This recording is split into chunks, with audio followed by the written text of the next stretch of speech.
Komið þið sæl.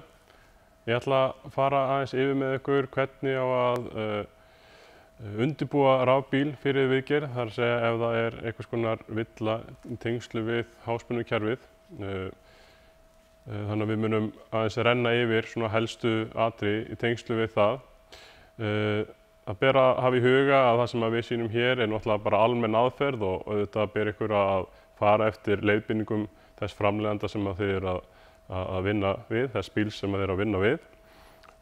En við byrjum á allt þegar við komum að bílnum að framkvæma almenna sjónskoðun á bílnum. Við athugum hvort það sé einhvers staðar tjón eða annað slíkt sem gæti haft áhrif á virkni bílsins eða vera orsök þá þeirra bíluna sem fyrir er í kerfinu.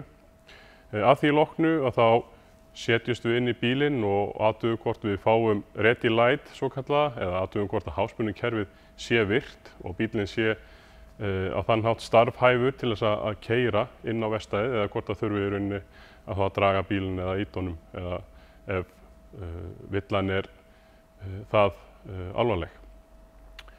Nú þegar við erum komið með bílinn inn á gólf þá byrjum við á því að lesa bílinn.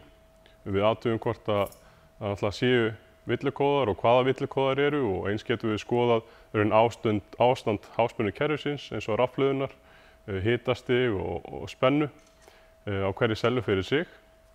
Þegar við erum búin að staðfesta þá bilun eða villuna með lestri á bilunarkóða þá byrjum við á því að setja upp vinnusvæðið. Við byrjum á því að girða af svæðið með keilum eða staurum og það er ýmis búnaður sem hægt er að fá til þess. Þegar svæðið í kringum bílinn er afgirt og það skal passa náttúrulega að hafa svæðið þannig að það sé þægilegt og auðvelt að vinna við bílinn auðvitað. Þá setjum við upp hinar ýmsu viðvörunarskilti á bílinn. Við getum verið með mottur sem við setjum framan á bílinn, skilti sem við komum fyrir ofan á bílnum, jafnvel á bílstjórahurð til þess að ganga úr skugga það að allir þeir sem ætli sér að fara í gegnum bílinn að það sé verið að vinna í honum.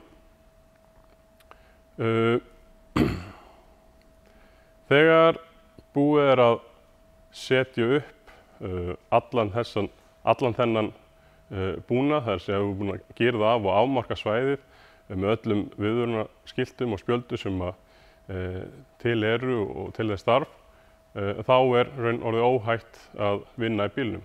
Og þetta er gert til þess að bæði náttúrulega tryggja öryggi þess sem er að starfa í bílnum og eins náttúrulega þeirra sem er í kring og tryggja það að þeir séu ekki að vasast eitthvað í málum sem þeim kemur ekki við. Takk fyrir mig.